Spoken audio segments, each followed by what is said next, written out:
안녕하십니까. 소수성 국어학원입니다. 오늘 공부할 작품은 이조년의 시조 이화의 월백화고입니다. 시조는 보통 제목이 따로 없기 때문에 시조의 앞부분을 제목을 대신해 제목처럼 부릅니다. 따라서 이 시의 제목도 편의상 이화의 월백화고라고 부릅니다. 어떤 분은 이 시조는 제목이 다정가라고 따로 있다고 소개하기도 합니다. 이 시조는 칠원절구의 한역시가가 따로 존재합니다. 이화월백 삼경천으로 시작하는 한시가 바로 그것인데요. 그 시의 제목이 다정가입니다. 자, 고려시대의 그 문학성 측면에서 가장 뛰어난 고려 시조라고 할 수 있고요. 유명한 작품입니다. 또 그리고 그렇게 어려운 작품은 아니라고 생각합니다. 이 시와 관련된 강의도 쉽게 찾아볼 수 있습니다. 그래서 이번 강의에서는 다른 강의에서 소개하지 않는 부분이나 오류 등은 짚어가면서 공부해 보겠습니다. 먼저 지은이가 이조년입니다. 자, 이조년은 고려시대 문인이고 경북 성주가 고향입니다. 5 형제 중에 막내로 태어났는데요. 재미삼아 드리는 말씀인데 첫 형 이름이 200년, 둘째 2000년, 셋째 2만년, 넷째 2억년, 다섯째 이조년이라고 이름이 붙어 있습니다. 농담처럼 들리시겠지만 성주이 시족보에 그렇게 기록이 되어 있습니다. 외할아버지가 그 집안이 번창하라고 뻗어나가라고 이름을 그렇게 지어주셨답니다. 고려시대에 사문, 그러니까 3명의 충신, 고려 말에 3명의 충신을 사문이라고 하는데요.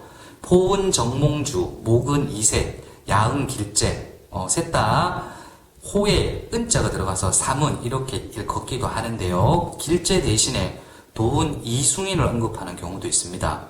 여기서 이숭인은 이조년의 형, 200년, 아까 말씀드린 200년의 손자입니다. 이조년 역시 강직한 인품으로 알려져 있습니다. 고려 말에 충렬왕, 충선왕, 충수광, 충양 시기에 벼슬을 한 관리입니다. 아시는 분도 있겠지만 충렬왕은 쿠빌라이 칸의 막내딸과 결혼하여 원나라의 부마가 됩니다. 부마는 왕의 사위를 의미합니다.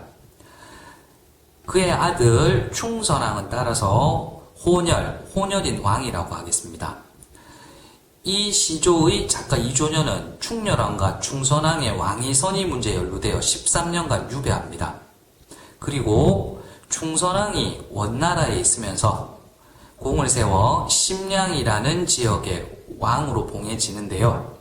이분이 나중에 심량왕 자리는 조카 왕고에게, 그리고 고려왕 자리는 아들 충수광에게 물려줍니다. 그런데 심량왕인 조카가 고려왕을 자처하면서 다툼이 발생하고, 이 다툼에서도 이조년은 충수광을 지지하는 자신의 뜻을 분명히 합니다. 결국 충수광이 왕이 되었고 아들 충의왕까지 왕위가 이어지면서 그 시기에 다시 벼슬을 계속합니다. 그런데 충수광 아들 충의왕이 올바른 정치를 하지 않습니다. 그래서 충의왕의 실정에 수차례 가난했지만 달라지지 않아 크게 실망하고 사직하고 고향으로 내려옵니다. 지은에 대해서 조금 길게 말씀드렸는데요. 먼저 이 내용을 알아두시고 시를 감상하면 이해에 더 도움이 되리라고 생각합니다. 시를 해석한 후 지금 말씀드린 내용과 연결해 보겠습니다. 자, 해석 한번 해보겠습니다. 이화의 월백하고, 이화는 백꽃입니다. 이화 여대할 때 이화입니다. 그리고 월백은 달이 희고 해석하시면 됩니다. 그리고 은하니 상경일제, 은하는 은하수 되겠습니다. 은하수가 삼경일제, 삼경은 깊은 밤을 의미합니다. 옛날에 밤을 5등분해서 밤의 시간을 이야기했습니다. 보통 7시부터 5시까지를 밤이라고 할 수 있습니다. 이를 5등분해서 초경, 2경, 3경, 4경, 5경으로 나누었는데요. 거기에 해당하는 상경입니다. 자, 현대의 어떤 시간으로 이야기했을 때는 밤 11시부터 새벽 1시까지를 의미하는 깊은 밤인데요. 자, 그냥 한밤중이다, 이렇게 이해해 주시면 될 것 같습니다. 자, 그리고 깊은 밤인데 화자가 잠들지 않고 있다는 사실도 확인할 수 있습니다. 자, 근데 여러분 여기서 확인해 주셔야 되는 것이, 지금 시적 화자의 상황을 제시하는데 일단 이화는 흰색이죠. 월백, 달, 희다고 이야기했습니다. 은하수, 물론 은색이라고 할 수 있지만 백색이라고 해도 큰 무리는 없습니다. 그래서 초장에서 초장에서 시각적 이미지를 잘 살렸다. 이렇게 이야기할 수 있겠네요. 주로 백색의 이미지를 살렸다. 이렇게 이야기할 수 있겠습니다. 그리고 시간적 배경도 제시되고 있습니다. 물론 계절적 배경이라고 이야기해도 됩니다. 봄이며 밤이다. 자, 초장은 시각적 이미지와 시간적 배경을 제시해서 시적 화자의 상황을 제시하고 있습니다. 중장으로 가겠습니다. 일집춘심을 자규에 알야마는, 일집춘심은 말 그대로 한 가지, 나뭇가지 할 때 가지입니다. 봄 마음이라고 해석해도 되고, 배나무 가지에 걸린 봄의 마음, 내가 봄에 느끼는 마음 정도로 해석하면 되겠습니다. 자규야 알야마는, 자규는 이따가 설명하겠습니다. 알야마는은 알겠냐마는 혹은 알고 그러겠냐마는으로 해석 가능합니다. 그리고 자규는 접동세를 의미합니다. 두견세, 접동세 같은 말입니다. 자, 서적세라고 이야기하는 경우도 있는데 엄밀하게 말하면 접동세랑 서적세는 다릅니다. 자교, 접동, 기촉도, 망제온이라고 불리는 새는 뻐꾸기과에 해당하고요. 소적새는 부엉이과에 해당합니다. 엄연히 다른 종류의 새라고 할 수 있겠습니다. 하지만 문학적 상징은 동일합니다. 상징은 슬픔, 한 이런 것들을 의미한다고 그랬습니다. 생물학적으로 소적새는 다르다. 상식으로 하나 둘게요. 자, 그 다음에 거의 유사하기 때문에 큰 문제는 없지만 그래도 작은 것도 소홀히 여기지 말고 정확히 공부하는 습관을 가져야 되겠습니다. 자, 그래서 다시 중장을 해석해보면 매화 가지에 걸린 봄마음을 자규새가 알고 울겠냐마는 정도로 해석하면 되겠죠. 자, 여기서 중요한 걸 하나 설명을 할 건데요. 자, 여기서 자규새는 여기다 쓰겠습니다. 객관적 상관물이라고 할 수 있습니다.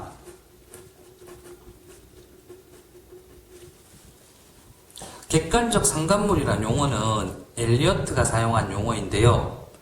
독자에게 공감을 유도하기 위해서 쓰인 사물이나 정황, 사건 등을 의미합니다. 그러니까 개인의 정서를 말 그대로 객관적으로 보이게 하기 위해서 쓰는 어떤 사물이다. 이렇게 이해해 주시면 되겠습니다. 자, 초장에서는 아까 말씀드렸다시피 시각적 이미지를 활용했습니다. 물론 본가지가 나오기 때문에 시각적 이미지도 있지만 중장에서 두드러진 이미지는 청각적 이미지라고 할 수 있겠습니다. 자규새가 청각적 심상에 해당합니다. 자, 그래서 화자가 지금 깊은 밤에 자규새의 어떤 울음소리를 듣고 있다고 할 수 있겠습니다. 자, 종장으로 가겠습니다. 시조 같은 경우 종장의 시상, 시의 주제가 생각이 집약되는 경우가 많습니다. 물론 아닌 경우도 있지만 특히 시조를 감상하실 때 종장에 집중하실 필요가 있습니다. 이 시 역시 마찬가지인데요. 다정도 병인양하여 정이 많은 것도 병이라서 잠 못 들어 하는구나로 해석해 주시면 좋겠습니다. 사자성어 말씀드리면 잠 못 들어 하는구나, 전전반측 정도 여러분이 알아두시면 좋겠습니다. 자, 전전반측은 잠들지 못하고 뒤척거린다는 의미입니다. 종장에서 고독, 애상감, 그리움 이런 정서들이 두드러집니다. 고독, 애상감은 슬픔을 의미합니다. 그리고 그리움도 가능하다고 생각을 합니다. 자, 그리고 이 시의 주제, 이 시의 핵심이 이 시 역시 마찬가지로 종장에 드러난다고 할 수 있습니다. 자, 여기서 또 중요한 걸 설명을 해야 되겠는데요. 자, 이 시 같은 경우는 초장과 중장에서는 주로 자신의 어떤 경치를 서술합니다. 자기 주변의 경치를 서술하고 있고요. 그리고 종장에서는 감정을 서술하고 있습니다. 자, 그래서 요런 어떤 시상 전개의 방식을 우리는 뭐라 하나 하면요, 성경 부정의 시상 전개 방식이다. 이것도 여러분 꼭 기억해 주시면 좋겠습니다. 앞에는 경치를 제시하고 뒤에는 감정을 제시한다. 자, 이렇게 해서 전체를 해석해 보았는데요.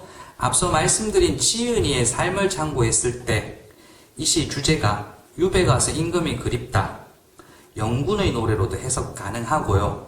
당연히 억울함과 슬픔을 드러낸다로도 해석 가능합니다. 그리고 또 여기서 사랑하는 마음, 그리워하는 마음으로 이해했을 때 그 대상이 임금이라면 임금 곁에서 벼슬 하고 싶다로도 해석 가능하고, 앞서 말씀드린 충의왕의 경우라면 임금이 실정, 잘못된 정치를 중단하고 선정, 올바른 정치를 하기를 바라는 마음으로도 해석이 가능합니다. 물론 작가를 무시하고 그냥 사랑하는 사람에 대한 그리움이다로도 해석 가능한 시라고 생각합니다.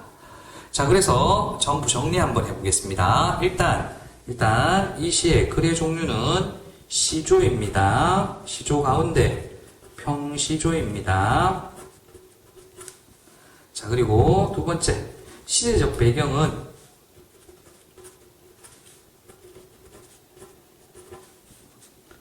고려 말이다. 기억해 주시고요.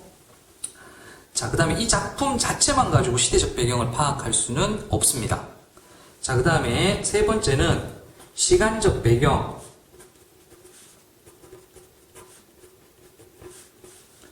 자, 계절적 배경은 봄이다. 그리고 시간적 배경은 밤이다. 삼경, 은하수, 월백 이런 소재들을 통해서 알 수 있습니다. 봄은 이화를 통해서 알 수 있죠. 자, 이 시에 두드러지는 정서는 애상감이다. 애상감은 슬픔이라고 말씀드렸습니다. 그리고 그리움이다. 이렇게 이해해 주시면 되겠습니다. 자, 표현상의 특징 찾아보겠습니다. 첫 번째, 감각적인 시어를 많이 썼다. 시각, 백색의 이미지를 많이 사용했다. 이화, 월백, 은한이 여기에 해당합니다. 청각적 이미지를 사용했다. 자교가 여기에 해당합니다. 자, 그 다음에 객관적 상관물, 자교가 사용되었다.